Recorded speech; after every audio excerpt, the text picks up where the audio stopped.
Well, alrighty. Good morning, good afternoon, good evening, wherever you are in the world. Regardless of where you are in the world, God bless you, my friends. Welcome in, Rebozo. Congratulations on first. D. Greg's welcome in, and no, happy birthday to you, my friend.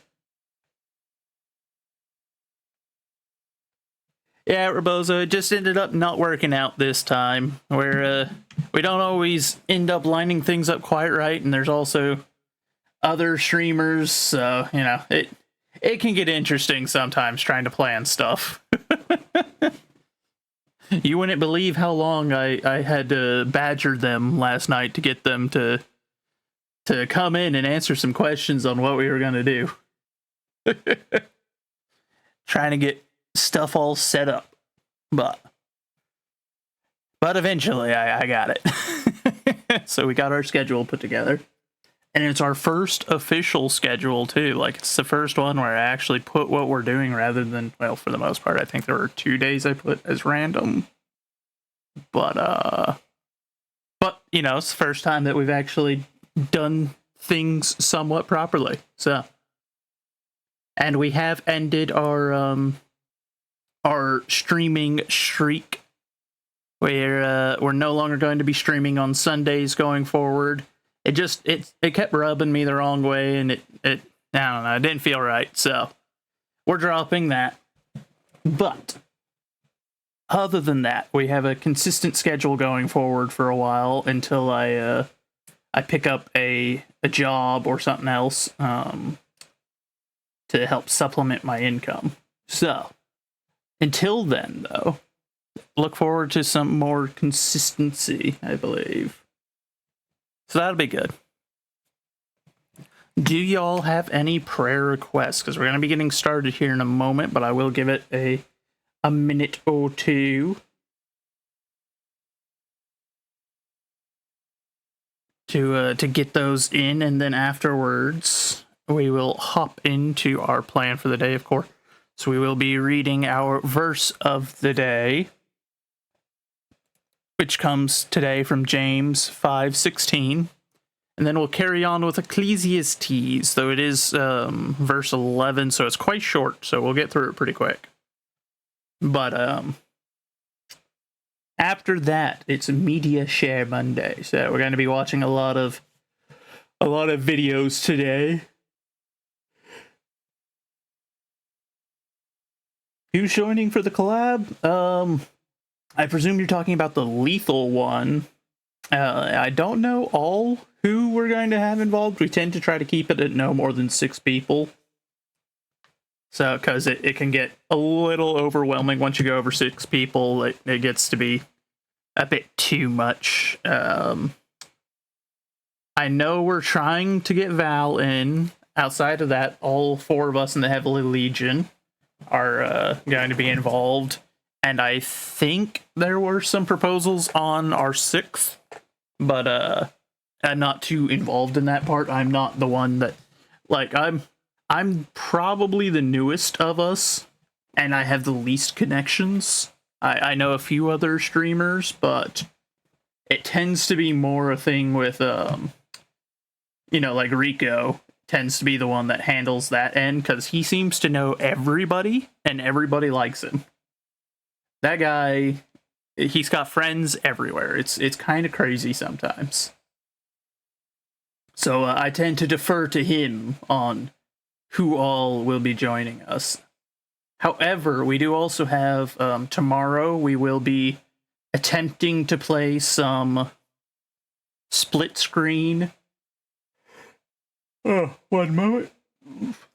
But we'll be attempting to play some split screen Traveler's Rest with Faithful. And then later in the day, we have our collab with Rico, Val, and Elora to play some more Escape the Backrooms. I'm very much looking forward to that. Elora is an absolute blast, a wonderful fellow Christian streamer, and very much an enjoyable person to be around. So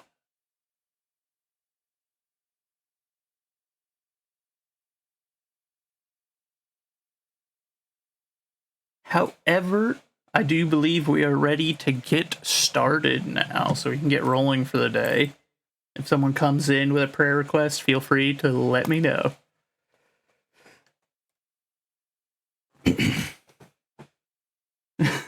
Yes, let's hope that Rico doesn't tell Elora to kill herself this time. Or to tell Val to kill herself. He keeps doing that. It's hilarious every time, and every time I have to be like, bruh, you can't just do that. It's funny, though. It makes for some great clips. All right, though. Yes, he did say it to Val. He has now told both Val and Elora to kill themselves in the game. And I've clipped both. They're quite funny. It's hilarious.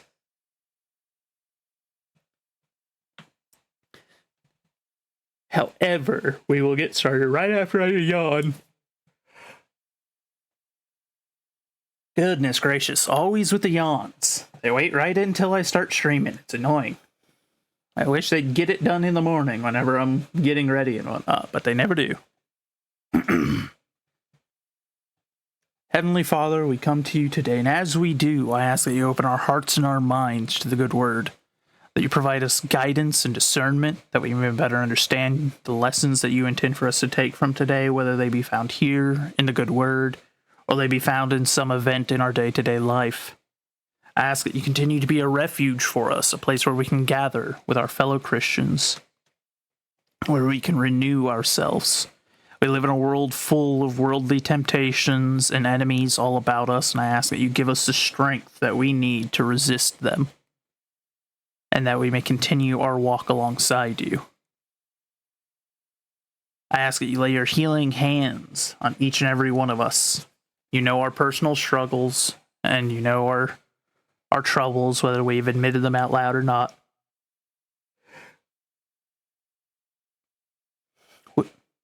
We also lift up our prayer requests. You know each and every one of them, though there weren't any specified today. You know if each one has been resolved or not, and what support they need.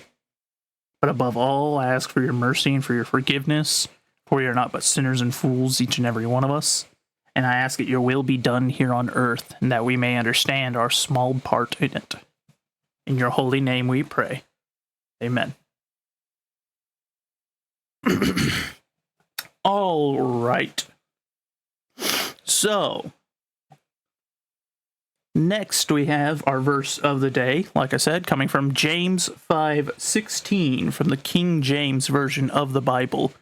Confess your faults to one another, and pray one for another, that ye may be healed. The effectual, fervent prayer of a righteous man availeth much.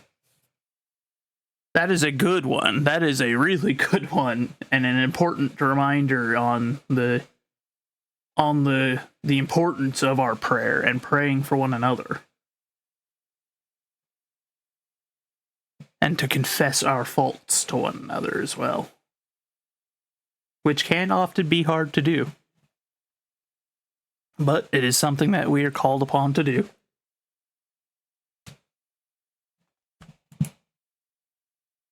That was a very good verse of the day. I'm actually quite pleased with that one.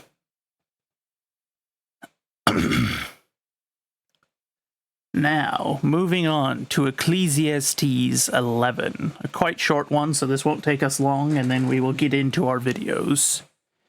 Cast thy bread upon the waters, for thou shalt find it after many days. Give a portion to 7, and also to 8, for thou knowest not what evil shall be upon the earth. If the clouds be full of rain, they empty themselves upon the earth. And if the tree falls toward the south or towards the north, in the place where the tree falleth, there it shall be. He that observeth the wind shall not sow, and he that regardeth the clouds shall not reap.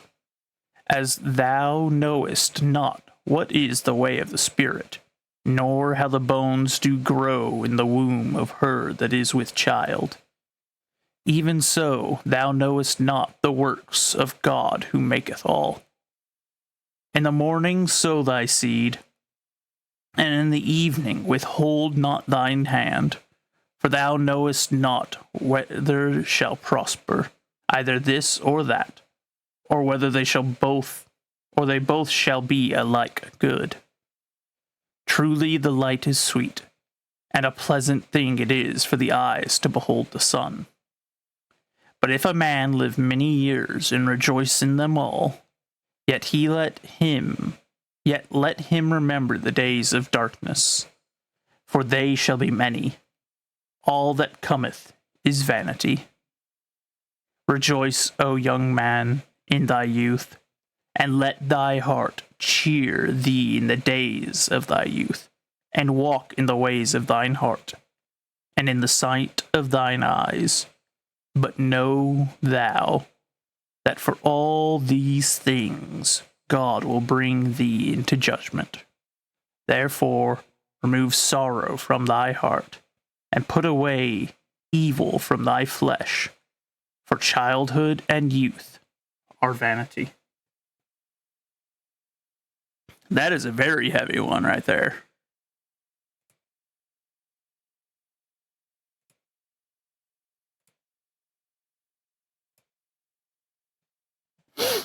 Very short, like I said, a very short section from Ecclesiastes. This verse is not a long one, but what it lacks in length, it makes up for in weight.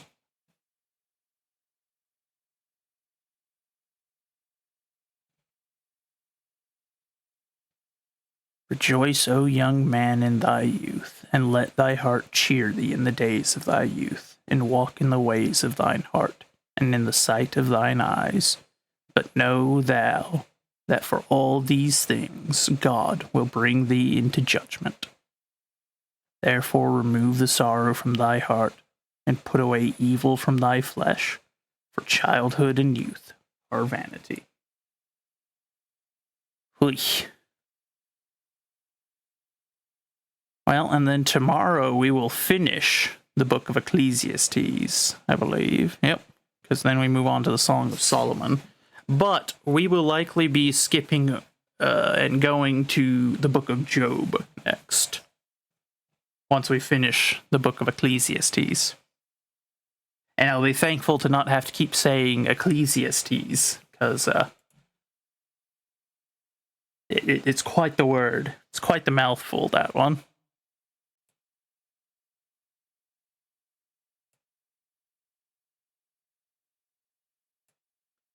Alright, though, let's swap on over, shall we?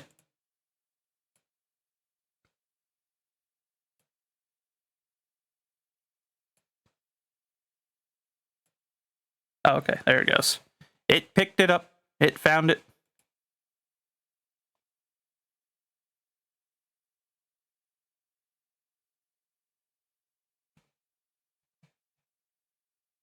Uh-oh. What's going on? Why can I not see my mouse?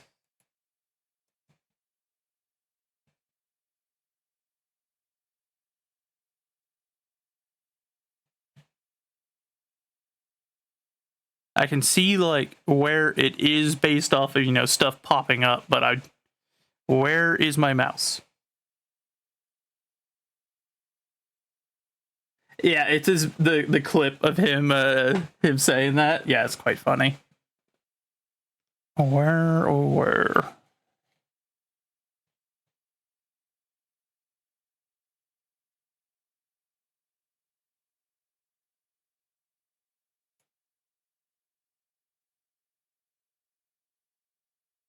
I genuinely don't know why I can't see my mouse right now. Where did my cursor go? Return the cursor. What the? Uh-oh.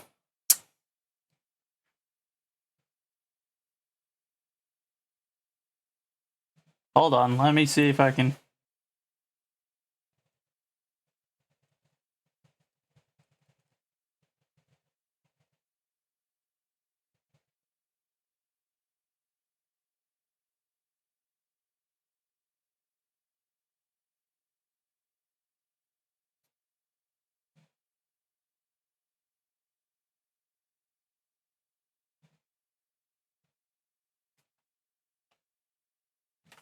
Okay, let's see. What about if I...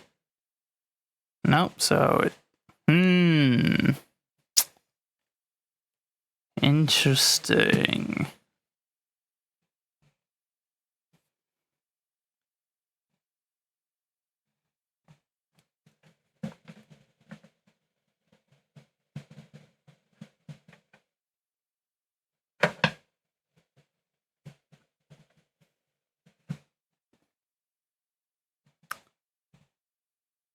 Well, this is kind of a hassle. I literally don't know what caused this. I didn't click anything.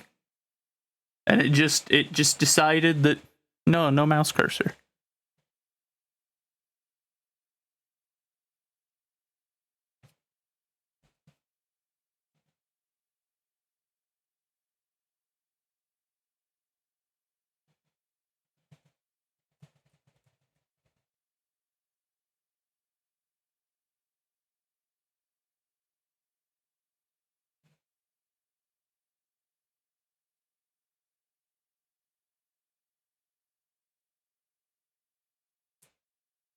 I wonder if the driver broke. I don't know why it would do it so suddenly, but...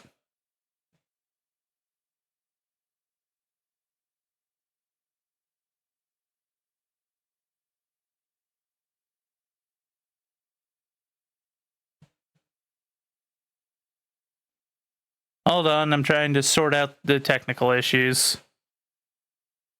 This is deeply annoying. Hold on, so maybe if I can... Where is the mouse about?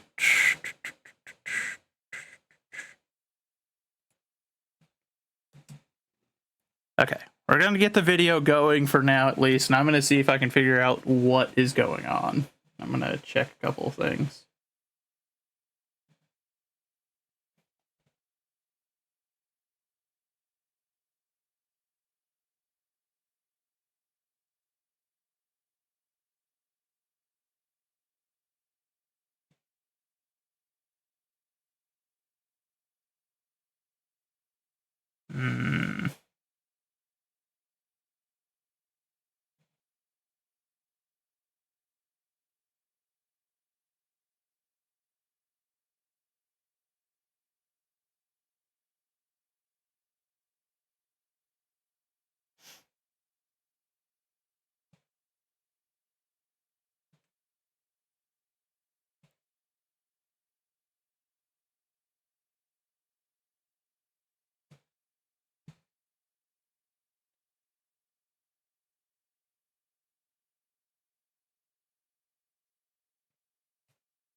There it is. Okay, I got it back. I don't know why it's doing this, or why it did that rather, but I guess it just decided it was going to riot and it wasn't going to work. Now hold on, I've got to check why.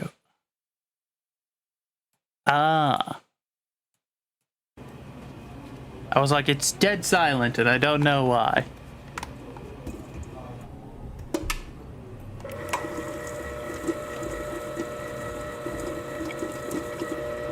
And Rebozo, like I said, I'm not typically the one that plans our collabs. I just kind of am along for the ride. But I'm sure they're both being considered. That's more for the group to decide. But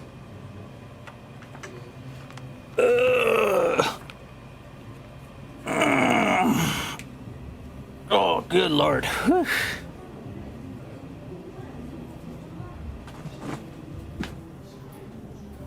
I'll have to remember that trick if my mouse cursor disappears again.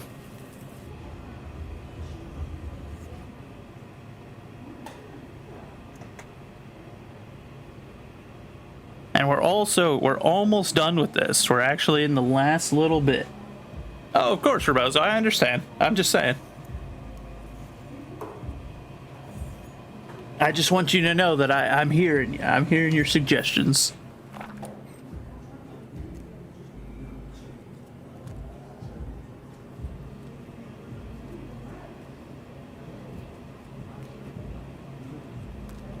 We also just like a smaller group sometimes. Having big chaotic groups can be a lot of fun, but at the same time, you got to be in the right mindset for it, especially for streaming.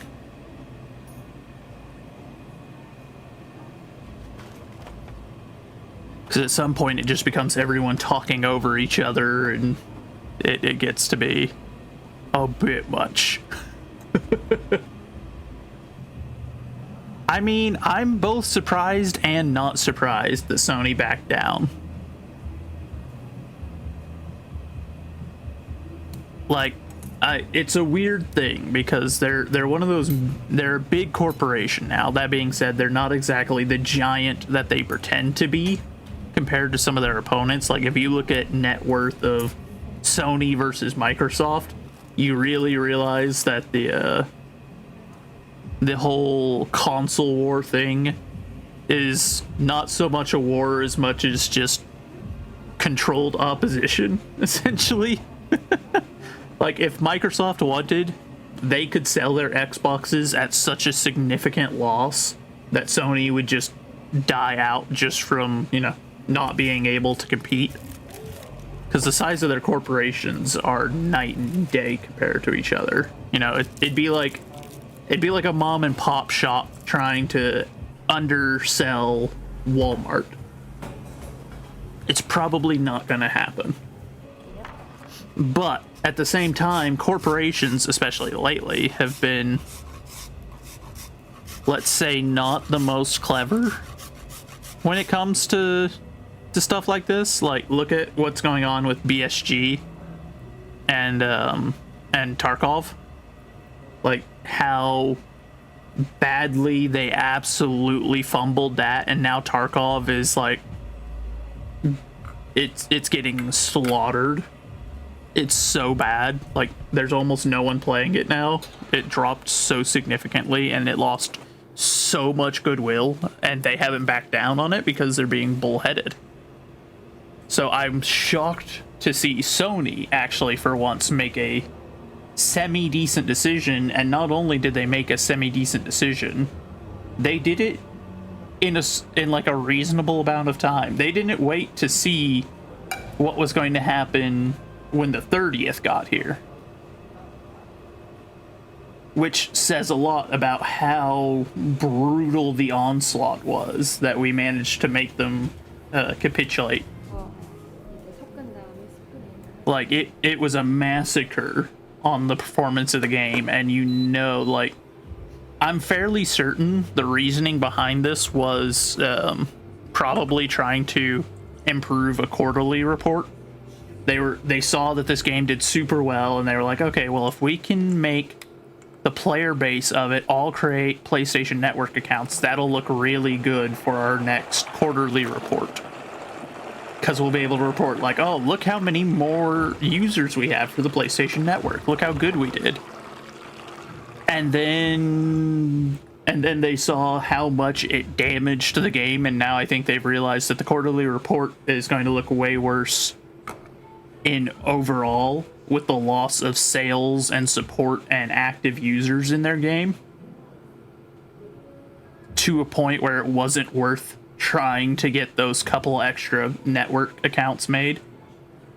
It ended up being one of those things where it's like they were at a net loss if they pushed forward. That's the only thing I can think of, is that is what happened. Because at the end of the day, you have to remember, these corporations are just that. They're corporations. They are soulless entities. Everything is numbers and spreadsheets to them. That's the only way they see anything in life. And so at some point, they must have done a cost to risk analysis kind of deal, where they took a look and they're like, the network accounts will gain off the, hold on, it's the loudest part of this entire video, my goodness. They had to have looked at it and finally decided, you know, for every like one new PlayStation Network account that we're getting from this, we're losing 3 or 4 active player base members. which looks way worse on a quarterly report. Because at the end of the day, if you come into that quarterly report with like, oh, well, we had a 2% increase to our total number of PlayStation Network accounts, but it came at a loss of, 8% of an active player base, which means now we're making less potential money off of each player. Like, you ended up having a serious net loss, and when you're the guy that's reporting that, you don't want to report that to a board of investors, because the board of investors only care about making their money, and if you're hurting their bottom line, they're going to get angry. So, and this is one of those times where this wasn't something to do, with like, this wasn't a diversity and inclusion kind of rebellion. This wasn't a rebellion against, well, Arrowhead has caught some flack now for their particular, what's his name? The PR person that they hired for diversity reasons. That was one of the ones that was being the most aggressive in handling this. Arrowhead definitely seemed to have tanked a little bit of a hit on that end. But honestly, I think they could get that goodwill back simply by firing the individual. But most of the time, like, if this had been something where, we were rebelling against it because of a diversity reason, the company probably wouldn't have backed down, because at the end of the day, they don't value diversity and inclusion. They'll say that, but that literally, they could not care less. No company out there actually gives a rat's bum about the diversity stuff they push. What they care about is their ESG score, because their ESG score is directly reflected by their diversity and inclusion stuff. How much do they kowtow to that? And if you have a low ESG score, you get cut off from massive multi-international, like the Monetary Investment Fund and some of the bigger international banks out there, the things that can make more money giving just their support funds and whatnot to the companies that they pay. That is much more than they would have lost if they had lost percentage base of like their players. That's why I think we're seeing Sony capitulate on this. This isn't a situation where, it was the players versus the ESG score. It was the players versus slightly increasing the PlayStation Network total number quarterly report. So they did cost analysis and probably went, yeah, no, not worth it. That's why they broke down so quick. But if this, like I said, if this had been an ESG related thing, I don't think we would have seen them break. They would have, like, you can look at all the other companies that do it, that do the go woke, get broke thing, where they just don't back down, and everyone's like, why are you not backing down? Like, this is seriously hurting your bottom line. A lot of those companies don't care, because at the end of the day, their bottom line will be protected by massive financial groups, like some of the biggest groups of finance to ever exist in human history. So you have to try quite hard to get them to buckle on those. So it's a little bit of a different fight. That would be, I think that's why we saw this capitulation.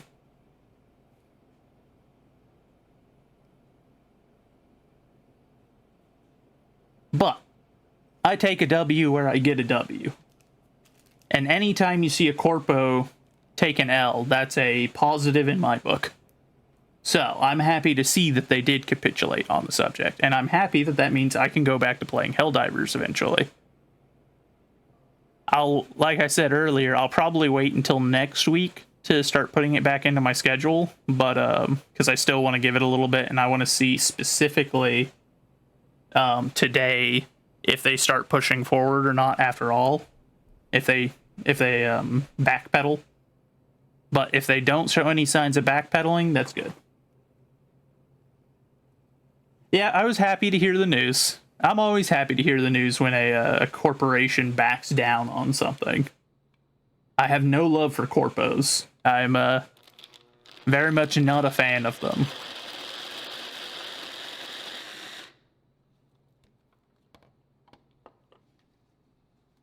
So anytime we can take a W on them, I'll take it. I'm not quite to Johnny Silverhand levels yet of hatred for the corpo, but I'm getting towards it more and more as time goes. But I'll take this win. I'll take this small reprieve. We haven't won the war, but I'll take the battle. Having one of the battles is nice for a change, you know? Because it's been a minute. It's been a minute since we've had like a genuine, solid victory against any of them. Of course, like I said, as I was saying earlier, I'm pretty sure if this had been an ESG fight, we would not be getting this W right now. But since it wasn't, it was something that we were able to make them back down on, which is better than nothing, you know?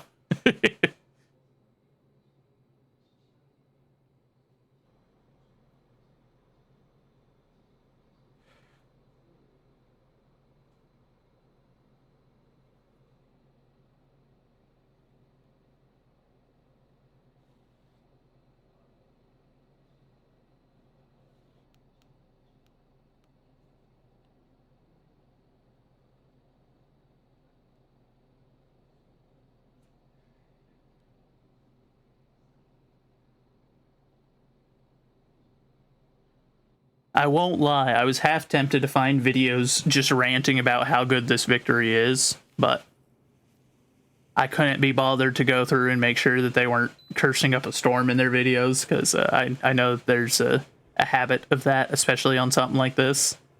Don't get me wrong, I curse. I try not to, but I very much would rather not have that be my stream today, you know?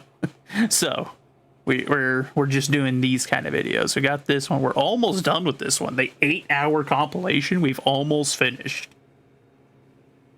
It's been a journey.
I don't know what they're doing here.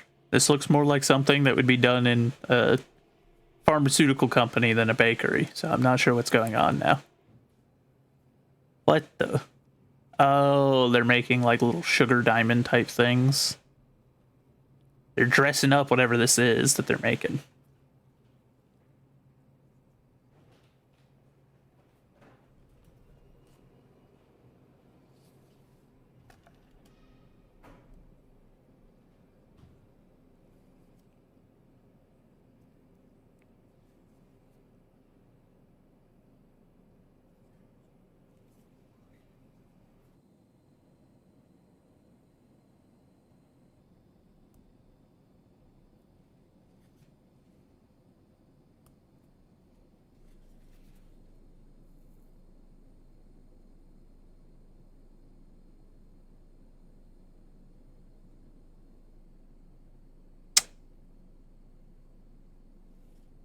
I'll hold judgment until they get to the end of this, but right now I don't like what they're doing. I feel like they've ruined the how perfect those tops looked, but we'll give it time. We'll see what they're up to. They're the professionals here. I'm not.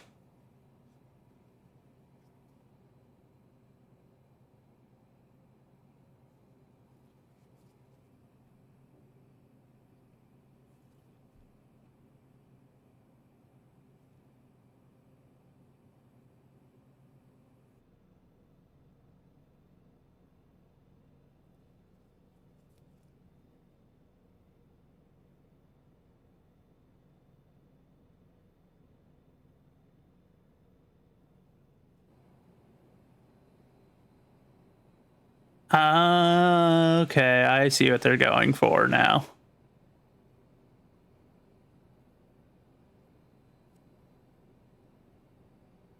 Now I get it.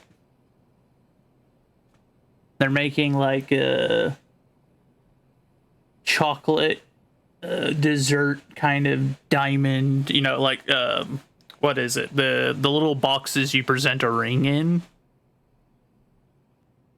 So that's what they were up to. And that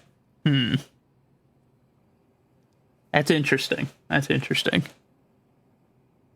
I don't know what I guess that's kind of an interesting design. I don't know what kind of event would be an event where this would be something you'd want to just have given out to everyone, because there's some strange implications there, but who knows? Yeah, so they're making like little rings with them, little engagement rings. Yeah.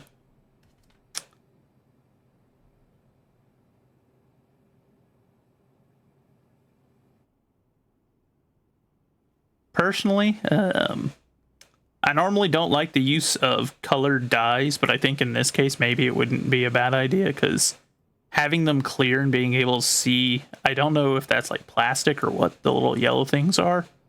It looks a wee bit tacky to have it visible, but the rest of it's quite good, so. And I'm just being a snob about it. We'll see about watching this one another time, because there's meat, but.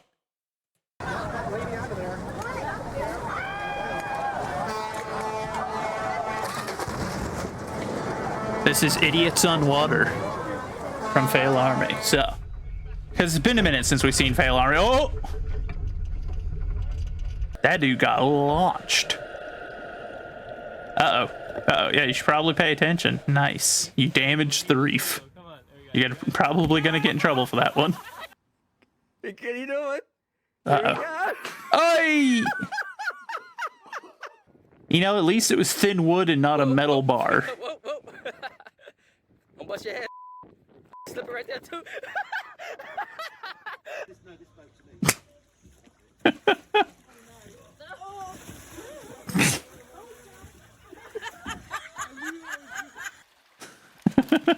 Uh-oh. Sir, that's a beaver's dam. Yeah, that's not overly solid. They can be, but it need to be a little bit bigger than that. Uh-oh.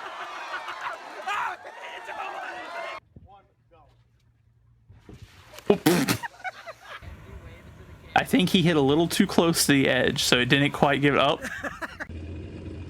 Nice. Uh-oh. Ooh. That could have been way worse, though, to be honest. Uh-oh. Yeah, you don't want to lean too far back, brother.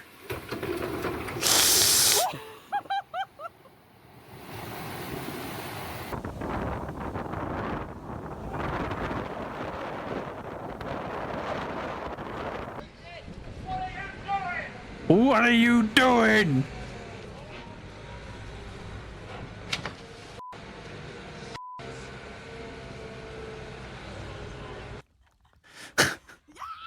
Bud, I was gonna say, you're a little bit big for that, bud. Why with the camera? Well, at least you kept the camera out of the water. Yacht crash in the Hamptons. Ooh.